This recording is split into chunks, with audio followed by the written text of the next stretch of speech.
El Camus y el existencialismo. Introducción. La vigencia del pensamiento filosófico existencial de Albert Camus en el comienzo del siglo XXI es verdaderamente impresionante. Dentro de un marco político, social, económico, moral, religioso, saturado por ambigüedades e interpretaciones subjetivas de libros y textos sagrados, visiones del mundo impositivas por parte de los máximos poderes mundiales, cobra suma importancia retomar el análisis del pensamiento camusiano.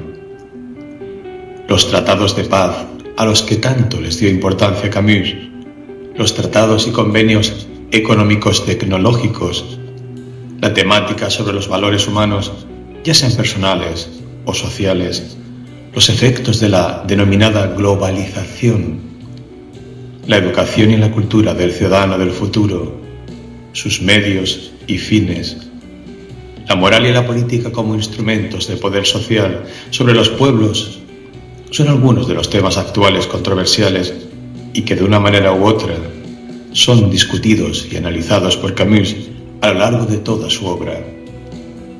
Un pensamiento que se dedique o se consagre a defender al ser humano en su existencia plena y a valorar la vida como un valor supremo digno de respeto, es un pensamiento actual y, más que eso, es una filosofía vivencial, concreta, para nada abstracta. La existencia en Camus.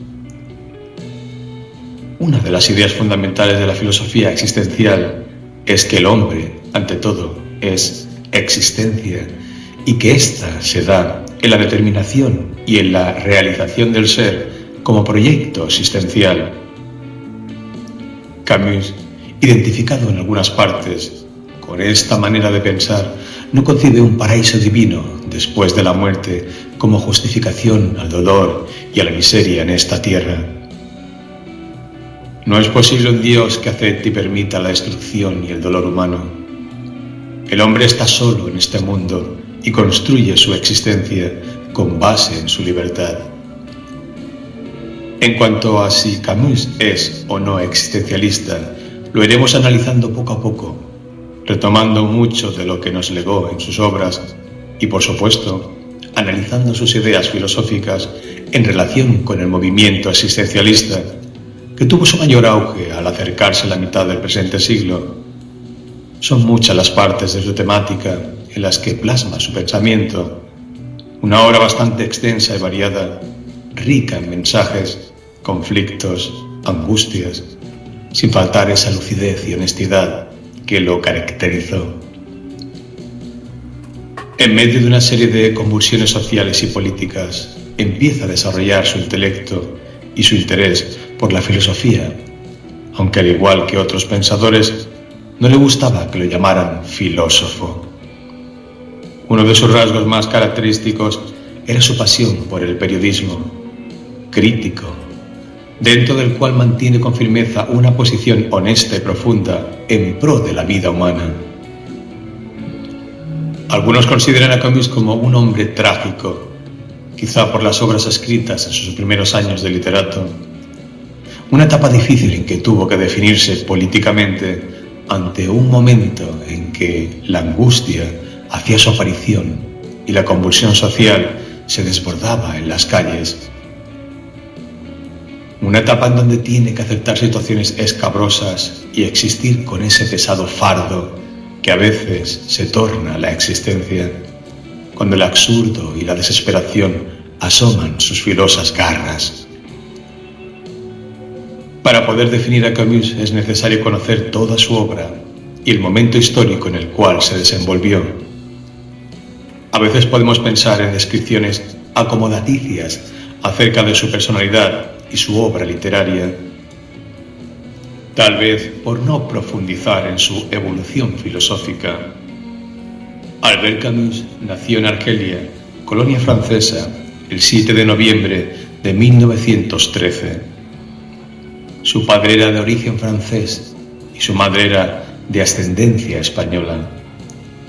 Sufre a muy temprana edad la muerte de su padre, quedando al cuidado de su madre, la cual no sabía leer ni escribir.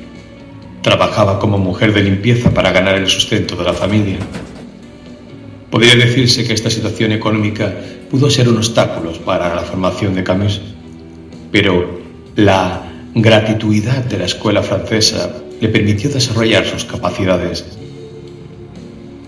Camus se distinguió desde temprana edad. En la adolescencia leía algunos de los grandes autores, entre ellos a Malraux y Dostoyevsky, los cuales influirán en su obra posterior. Siente gran afición por el fútbol y la natación, siendo esta última algo sagrado para él, hecho que podemos corroborar al leer sus obras y al ver la importancia que da a esos momentos de placer en el agua, en toda su obra. El sol, el mar, las playas y la naturaleza en sí ocuparán un lugar preponderante. La naturaleza es como una madre que cobija y da alivio en los momentos difíciles y sirve de refrescante aliento, que revitaliza las energías para poder enfrentar la vida con mayor fuerza. Tal es el caso de su obra, La mujer adúltera, que se entrega a la noche en toda su plenitud. Sus estudios secundarios los realiza en el Liceo de Argel. A los 17 años sufre de tuberculosis, lo cual hace que tenga que abandonar su hogar e ingresa luego en la Universidad de Argel. En ella empieza a inclinarse por el mundo de la filosofía. En cuanto a la política se refiere, esta ocupará gran parte en su juventud y madurez. Empieza con su adhesión a un movimiento antifascista, participa en varias manifestaciones y se dará a conocer como un antiimperialista de tinte socialista. Poco después contrae matrimonio, pero este dura muy poco. Este hecho repercutirá más adelante en su obra, pues son muy comunes las historias de amor en su obra que no concluyen de modo romántico. Mersol y María en el extranjero, por ejemplo. En 1934 ingresa al Partido Comunista de Argel y se le responsabiliza de la propaganda política en ese país. En 1945 se retira de dicho partido aduciendo que el comunismo se interesaba muy poco por el colonialismo, silenciaba sus injusticias y poco había hecho por los argelinos que estaban sufriendo grandes calamidades. También en El hombre rebelde nos hablará con gran profundidad de los desacuerdos que fueron surgiendo, haciendo énfasis en algunas otras experiencias políticas y sociales. Camus, desde sus inicios literarios, sintió un gran aprecio por su pueblo, Argel, y a la vez amaba a Francia. Su ingreso al Partido Comunista lo hizo por la necesidad de un cambio de condiciones sociales para Argel, pero este no se daba por ninguna parte. Camus siempre fue claro en sus disposiciones y algo que nunca abandonó fue su incondicional lucha por la libertad y la justicia. No podía aceptar que la misma izquierda se tambaleara ante hechos tan claros como las muertes sin justificación y mucho menos el terrorismo de Estado. Sus obras son el fiel reflejo de esta clara posición, como es el caso de su obra de teatro titulada Los Justos. León Pacheco, en su ensayo sobre el mito de Sísifo, nos dice que nos percatamos que Albert Camus odió toda ideología farsa de la historia porque amó los hechos concretos más acá de las abstracciones y de los mitos. En este sentido, Camus fue inclaudicable. Nada puede justificar la muerte ni el dolor humano. Las ideologías se equivocan al fulminar leyes e implantar estados de sitio. No se puede ser neutral ante el terrorismo. El hombre como existente tiene derecho a la vida, a ser libre y responsable, con un compromiso vital de existir hasta las últimas consecuencias. Camus tuvo que trabajar arduamente en diferentes oficios con el fin de continuar sus estudios de filosofía en la universidad. Trabajó como vendedor, obrero de fábrica y oficinista. Su situación económica era muy difícil y había que buscar el mejor medio para realizar su cometido, que era obtener un título oficial que lo amparara. La elección existencial. Sus primeros escritos datan de 1935. En ese mismo año funda el Teatro del Trabajador. Al año siguiente escribe su primera obra de teatro titulada Revolución en Asturias. Luego el periodismo se constituirá en uno de los principales motivos de su vida. Debido a su salud, no puede ejercer el trabajo de profesor de filosofía, lo que le impidió impartir lecciones en la universidad. Sin embargo, no se frustra y sigue adelante hasta convertirse en uno de los intelectuales más comentados en Europa.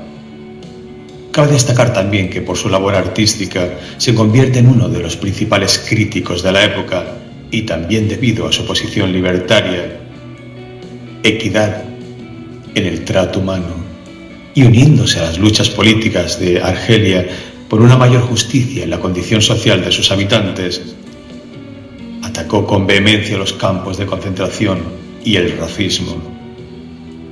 Camus ingresa en la resistencia motivado por la ejecución de Gabriel Péry por los alemanes. Es destacable el hecho de que desde muy joven sentía gran abominación por las ejecuciones y las critica en toda su obra. En 1943 se había integrado a un movimiento clandestino llamado Combat. A partir de ese momento su obra literaria y filosófica es más fecunda. Aparecen muchas de sus principales obras, tales como La peste, El hombre rebelde, La caída, etc.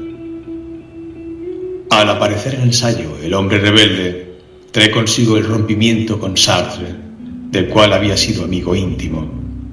Se han dado muchas explicaciones acerca de este acontecimiento, pero no está muy claro el asunto.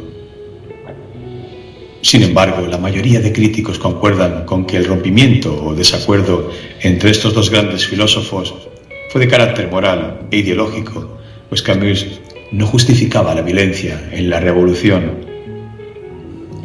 Ya al final de su vida, estando aún joven, se nota una renovación en sus obras, en que la esperanza brilla como una alternativa ante la convulsión en que se mueve el mundo, esperanza que se trunca al fallecer en un accidente automovilístico el 4 de enero de 1960, 3 años después de obtener el Premio Nobel de Literatura. Con su muerte se cerró un capítulo de la literatura y filosofía francesa, pues perdía en Camus no solo un gran esteta, sino un pensador que con brillo propio cuestionó muchas de las formas de convivencia humana que estaban llevando a la destrucción del hombre. Esto trajo como consecuencia que este filósofo tomara decisiones claras y profundas, pues la vida no podía seguir siendo avasallada por ideologías nefastas y el crimen basado en principios totalitarios o justificado por las ansias de poder. Tiempos modernos. Era el reto de los nuevos tiempos. Se trataba de curar al hombre de los males que le acosan, como lo proclama Rieu en La peste. Después de haber hecho un recorrido por la vida de Albert Camus, podemos decir que su vida no le fue fácil y que eso lo motivó para que en algún momento desarrollara situaciones absurdas en algunas de sus obras, lo que le valió que se le considerara existencialista, pero él siempre fue enfático en rechazar esta calificación. Lo cierto es que existen rasgos que los caracterizan dentro de la corriente existencialista, haciendo énfasis en su amistad con Sartre y Simone de Beauvoir, pues marcan en parte su temática en sus obras. Existe un detalle digno de analizar, y es que se ha visto el existencialismo como una moda. Como lo dirá Sartre en su libro, el existencialismo es un humanismo. Creemos que el mismo Camus tenía un mal concepto de esta corriente. Lo que sucedió fue que ésta alcanzó una gran popularidad y la llevó a una cierta vulgarización de algunos términos existencialistas y modos de pensar. Camus, a pesar de ser un hombre moderado en su pensamiento, era un hombre exaltado, apasionado en algunos de los campos artísticos, como en el caso del teatro, que se debate entre el abuso del racionalismo y la irracionalidad que parece a veces tener la existencia. Yo grito que no creo en nada y que todo es absurdo, pero no puedo dudar de mi grito y tengo que creer, por lo menos, en mi protesta. He aquí una de sus más claras representaciones de su pensamiento, que lo retomaremos más adelante. El individuo tiene que darse su lugar, no se puede negar todo, pues el nihilismo es también un modo de suicidio. Pareciera que la misma situación que Camus vive en Argelia le marca un poco el futuro, lo que hace que algunas manifestaciones parezcan desesperadas, pero hay en sus intenciones algo básico que consiste en mantener lucidez cuando la desesperación y la angustia parecen derramarse y contagiarlo todo. En su novela La peste, por ejemplo, al principio la gente corre sin saber hacia dónde va. Es la desesperación ante la posibilidad de morir. Pero en contraste a ello, existe la acción de hombres como Rieu y Tarrou, que buscan la salida al problema y que luchan por una solución a la tragedia. Son ellos conocedores de su destino, los únicos responsables de su existencia, y saben que no basta con tener esperanza, hay que actuar.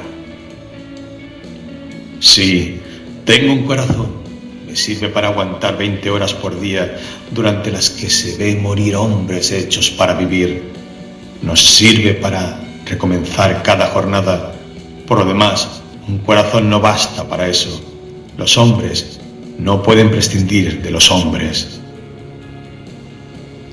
Había en el ambiente histórico que rodeaba a Camus un aire cargado de angustia y desesperación como consecuencia de una guerra que estaba carcomiendo al mundo. Se salía a la calle entre bombardeos y asesinatos.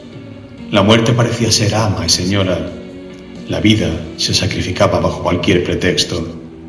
Esto hace que muchos hombres se aíslen y se desilusionen de un universo que parece no tener remedio. Albert Camus plantea soluciones. No se trata de evadir. Hay que hacer un frente común donde se reivindique al ser humano. Es claro para Camus que no existe un Dios que recompense y que tampoco existe trascendencia que justifique los valores por los cuales los hombres luchan. De ahí que la posición de Rieu es la posición de Camus. Hay un humanismo existencial en ambos, el cual consiste en darle al hombre la oportunidad de vivir dignamente. Se trata de realizarse para llevar a cabo el proyecto de la vida y de servir al prójimo sin otra satisfacción más que la solidaridad. En Carnets, Camus nos dice lo siguiente: llegado al absurdo y cuando se trata de vivir consecuentemente, un hombre comprueba siempre que la conciencia es la cosa más difícil de mantener del mundo. Las circunstancias casi siempre se oponen a ello. Se trata de vivir la lucidez en el mundo donde la dispersión es regla. Todos hemos tenido que llegar a esta conclusión en algún momento de la vida. Es nuestro ser, es nuestra existencia lo que entra en juego. Si se opta por la vida, se hace la clara elección por existir. Siempre nos elegimos, nos dice Sartre. Cualquier toma de decisión es ya una elección. Las circunstancias nos determinan en cierta manera y aunque la realidad a veces se nos presenta dispersa, se hace necesario ordenar ciertos elementos de ella y actuar. No se trata de escapar de esa realidad, sino de enfrentarla con todas sus consecuencias. La humanidad pasaba por un momento difícil.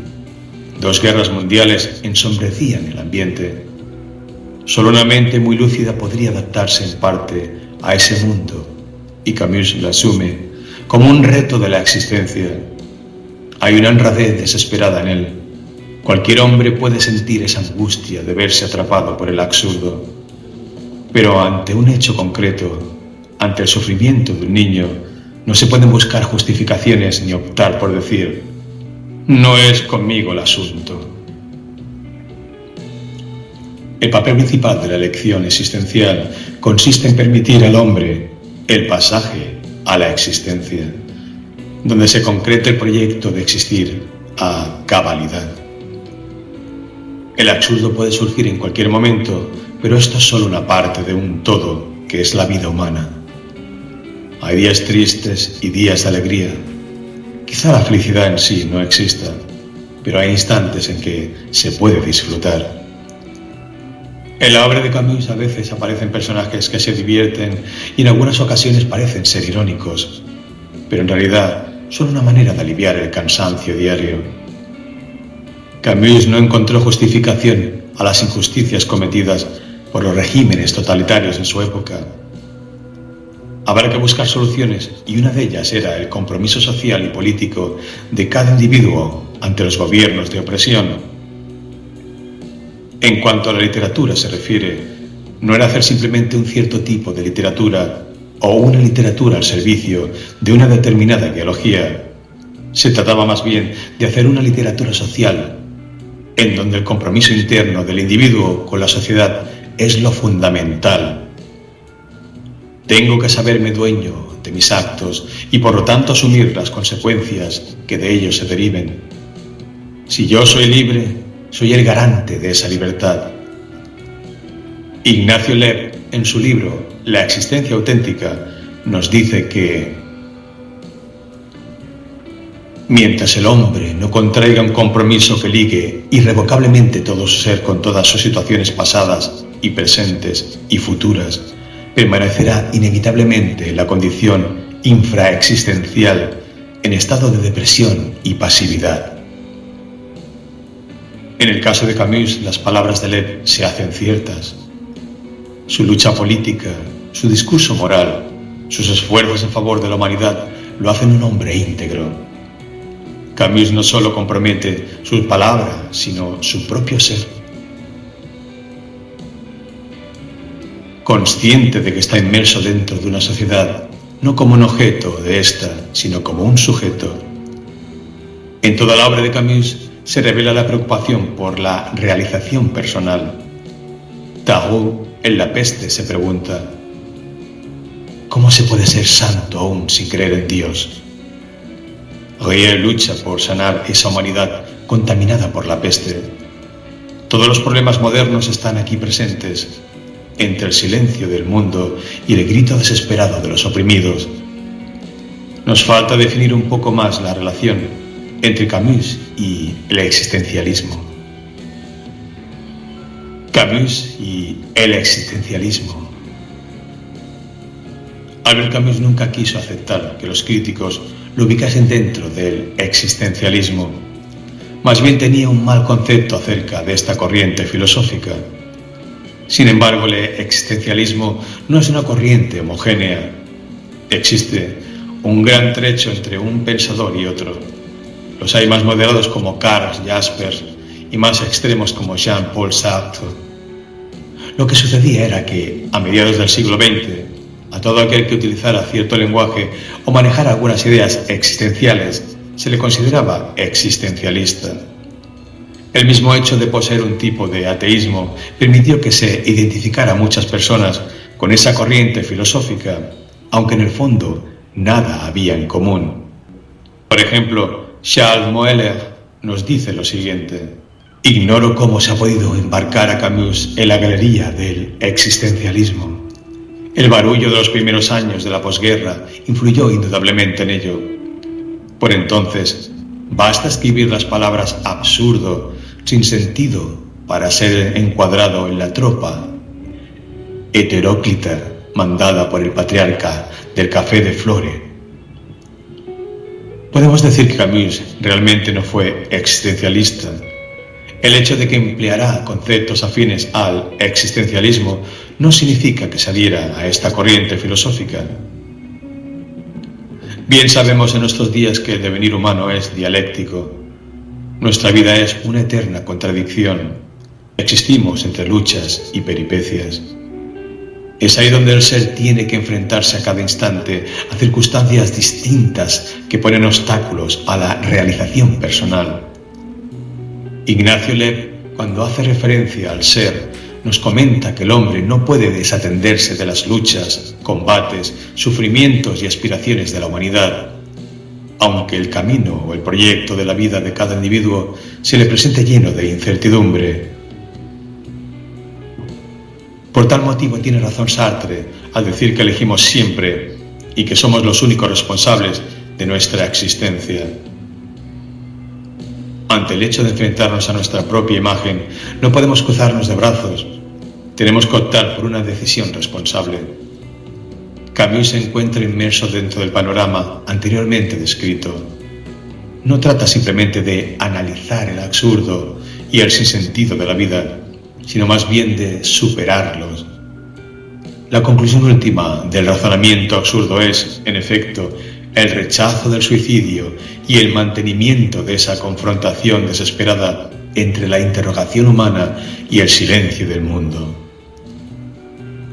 La angustia existencial se presenta por la situación difícil de la vida y ella se alimenta de la irracionalidad en que se desenvuelve la sociedad. Cuando el sufrimiento de los niños y de los inocentes no tiene ninguna justificación lógica, estamos ante el absurdo. El hombre es la única criatura que se niega a ser lo que es. Reflexiona Camus en El hombre rebelde. El sentirnos arrojados en un mundo donde parecemos ser extranjeros trae consigo ese desarraigo que nos quebranta la fe y a veces la esperanza. Pero el rebelde de Camus desafía, más que niega, no se deja atrapar por el nihilismo ni tampoco acepta las condiciones que lo envuelven ante determinado hecho. El rebelde no opta por el suicidio, sino por la revuelta que conduzca al cambio de condiciones de vida, tratando de no apartarse de los principios de la rebelión. Lo que ha sucedido a la Europa de mediados de siglo y lo que sucede hoy es que la vida se ha convertido en una costumbre más, muy lejos de disfrutarla intensamente en todo lo que tiene de su esplendor. En alguna oportunidad leíamos un cuento popular que se refería a la historia de un músico que por andar de serenata en serenata, de fiesta en fiesta, se cansó y destruyó su guitarra, maldiciendo el momento en que aprendió a tocar ese instrumento. El nihilismo cobra fuerza cuando el espíritu se abate y todo comienza a oscurecerse. Mersol, en El extranjero, ha perdido todo. Pareciera insensible.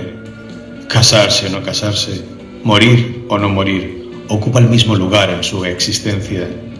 De ahí que se haya querido ver a este personaje como algún reflejo fiel de Camus, lo cual, como hemos venido apuntando, no guarda ninguna relación o muy poca relación. Un aspecto destacable en Camus es que sus obras de ficción son bastante diferentes a sus ensayos, y eso es lógico. Podríamos decir que su verdadero pensamiento es el que se refleja en sus ensayos y artículos de periódico y que sus ficciones reflejan parte de esa sociedad en que habita y ante la cual se revela tratando de encontrarle un valor a la existencia. León Pacheco, a pesar de tener el criterio de que Camus es existencialista, nos dice lo siguiente, lo cual aprueba en cierto modo lo que pensamos. El escritor, después de haber publicado El extranjero, entró a la resistencia y fue en los contactos humanos, en esa aventura llena de riesgos, que encontró que el hombre es digno de un destino humano precisamente porque vive entre los demás hombres. Es muy posible que León Pacheco tenga razón, en que hubo un momento en que Camus se debatió en una crisis existencial, que lo puso al borde del precipicio, de la indiferencia, pero un corazón sensible como el de Camus no podía cerrarse ante una realidad evidente que le mostraba que hacían falta hombres que levantaran su voz, su protesta ante la injusticia y la muerte de inocentes. Su angustia sirvió sobre todo a la claridad de conciencia que poseía. Para una persona insensible, ni siquiera el absurdo presenta problema. Todo hombre que se contente con la inautenticidad de su existencia hace traición a la humanidad, rehúsa asumir la trascendencia absoluta de su yo sobre la naturaleza, se cosifica. Esta opinión de Ignacio Lev nos parece adecuada de acuerdo con lo que estamos tratando, porque el pensamiento existencial no significa negación, sino acción, y porque al estar el ser en un constante hacerse, le da sentido al proyecto de su vida. Es por eso que el ser humano, en su constante hacerse, realiza su mayor proyecto: existir. Un espíritu paciente y racional. Continuando con nuestro objetivo, hacemos referencia a Guillermo de Torre, historiador de literatura, que nos dice lo siguiente: indudablemente Camus no fue existencialista. Sin embargo, como quiera que sea, ciertos temas manejados por Camus, o más bien a su manera de encararlos, no dejan de mostrar semejanzas con otros de los existencialistas. Camus era de un espíritu prudente, eso lo sabemos, capaz siempre de no dejarse dominar por las abstracciones inhumanas, de no cegarse ante las ideologías y afirmar la supremacía de la dignidad de la persona por encima de toda otra cosa. Por eso dice Guillermo de Torre que Camus salta del nihilismo a la esperanza. Los hombres mueren y no son felices, había dicho Calígula una vez. El hombre busca la felicidad en todas partes, pero ésta se le niega. La angustia que ocasiona el anhelo insaciado de bienestar hace que muchos hombres le nieguen valor a la existencia, o por el contrario sacrifiquen toda una vida en aras de un paraíso donde sí existe la verdadera felicidad. Esta idea no es nueva, la han vivido millones de hombres. Camus no está de acuerdo con que se sacrifique esta vida por un paraíso del cual nada puede afirmarse. El doctor Rieu, Tarot, Mersol, Clemens y muchos otros personajes lo reflejan en su visión de la vida, en su ideario. Son hijos de esta tierra, como el mismo Camus, que no aspiran a trascender, pero que sí anhelan una santidad sin Dios, donde el fin es el hombre por el hombre. Aún así, Jonás el pintor es feliz, el doctor Rieu se siente realizado, la mujer adúltera se siente bien con la naturaleza. Aquí existe un aire de felicidad que contradice el absurdo. Guillermo de Torre, refiriéndose a Camus, nos comenta lo siguiente: en suma, al situarse más allá del nihilismo, da paso a la esperanza, avista los dominios de la lucidez para desembocar finalmente en el último capítulo del hombre rebelde, donde su espíritu mediterráneo clásico afirma el sentido de la medida y creación frente a la desmesura y destrucción. Cuando se lee El hombre rebelde y se compara con obras anteriores, se nota la clara evolución de Camus, pues en esta obra afirma su deseo de alejarse de posiciones complicadas y de tomar posición radical por los desposeídos, pero no al estilo socialista o capitalista, sino guardando la medida, donde no se le da paso a la violencia, la cual nunca podrá tener defensores. La violencia ha sido ama y señora de la humanidad. Todas las revoluciones han terminado asesinando. Por eso el pensamiento del mediodía debe ser aquel en que se respete al ser humano y por ende la vida. Es aquí donde más se aleja Camus del existencialismo para optar por una moral contrario a Sartre, que pensaba que esto no era posible. El padre Paneloux, en La peste, vislumbrado por los nuevos modos de pensar, casi en un gesto herético expresa: hermanos, ha llegado el momento de aceptar todo, negarlo todo. Paneloux dice esto al ver avanzar la peste y al observar la muerte de muchos inocentes. Negarlo todo significa reconocer que la fe no era suficiente. Hay representada una impotencia religiosa, pero está su contraparte, la del doctor Rieu. Nuevamente aquí Camus se vuelve hacia los hombres como fin. Charles Moeller, en su ensayo sobre Camus, titulado La honradez desesperada, nos dice lo siguiente: no es en su dimensión trágica como se manifiesta en Camus el tema de la condición humana, condición y no naturaleza. El polo de su universo es la búsqueda de la dicha, esa especie de felicidad o alegría que enriquece sus obras. Camus debe ser situado en la literatura de la dicha, no en el de la salvación. Si el papel principal de la lección existencial tiene como objetivo permitir al hombre integrar su ser a partir de sus propios actos en un accionar consciente y responsable, permitir al hombre aliviar la carga que presenta la existencia, el existente, en vez de negarlo todo, llena su espíritu con esas situaciones donde la naturaleza es un aliciente y la ternura desemboca en gestos que dignifican a la persona. Camus es el filósofo de la dicha, no de la salvación. Meursault, en El extranjero, a pesar de sufrir la muerte de su madre, disfruta del mar.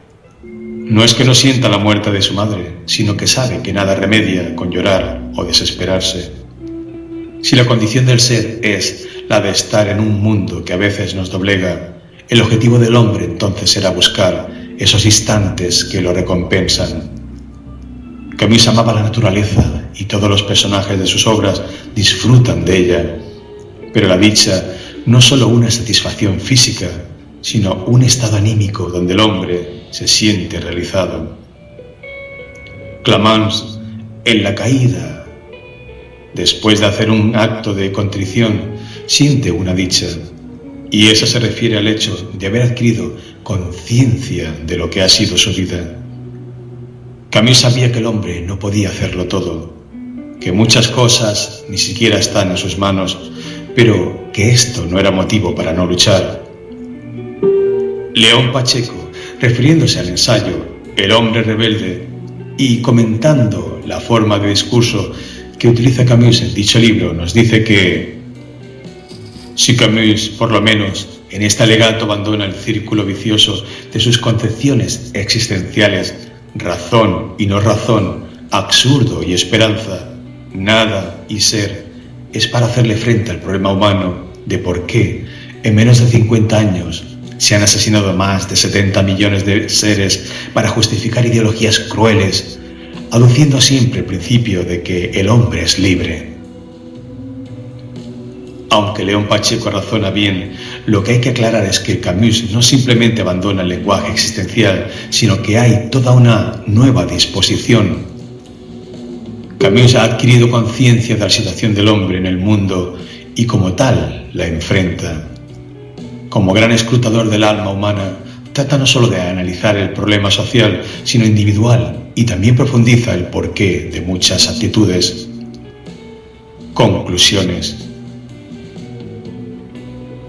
La obra de Camus fue siempre un semillero de sugerencias y una voz de alerta ante los abusos de los gobiernos totalitarios. Obra que quedó inconclusa con su muerte, pero que aún hoy nos sigue induciendo al diálogo entre los hombres. Camus debe gran parte de su obra, básicamente, a tres pensadores: André Gide, de quien hereda sus inquietudes estéticas; Nietzsche, de quien recoge el vitalismo, la defensa del hombre como hombre; y luego de Dostoyevsky, el arma con que succiona el alma humana y lo hace capaz de crear escenas conflictivas donde el ser humano, con todas sus fuerzas y debilidades, es el principal actor, y las pasiones humanas se desbordan y los sentimientos florecen amparados por la rebelión. Camus no era muy original en sus temas, muchos los tomó del mismo Dostoyevsky, pero les da un toque personal inigualable. No en vano recibió el Premio Nobel de Literatura en 1957. Analizado por nosotros y auxiliados por otros pensadores, podemos derivar algunas conclusiones. Una de ellas es que Camus definitivamente no fue existencialista al estilo de un Sartre o un Heidegger, pero que sí utilizó el lenguaje existencial en muchas de sus obras con originalidad.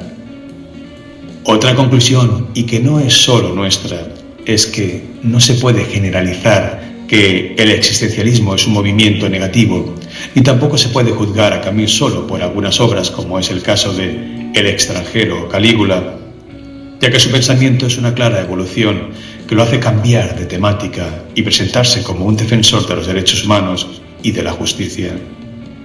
En conclusión, diremos que Camus vivió con una honda convicción: Nada hay más allá de esta vida y que no se puede sacrificar la libertad humana por un Dios que nos limite. Hay un rechazo claro de las religiones que para Camus son alienadoras del ser. En lo político tenemos que decir también que Camus no fue un hombre de ideologías absolutas. Dejó el socialismo y aborreció siempre la sociedad burguesa, capitalista, ya que no aceptaba sus injusticias. Aborrece las dictaduras y el crimen, hace de su vida una lucha sin fin contra el despotismo. A fin de cuentas importa más su mensaje de justicia que el hecho de si fue o no existencialista. A manera de conclusión general y como apuntábamos en la introducción a este artículo, la importancia y la vigencia del pensamiento de Camus se refleja tanto en su concepción moral y política de este mundo como también en el propósito principal de su visión de la vida, y que es el diálogo como fuente primordial para salvar vidas a costa de las guerras y las enfermedades. La problemática sobre qué mundo iremos a formar en el futuro es un tema central y de suma importancia.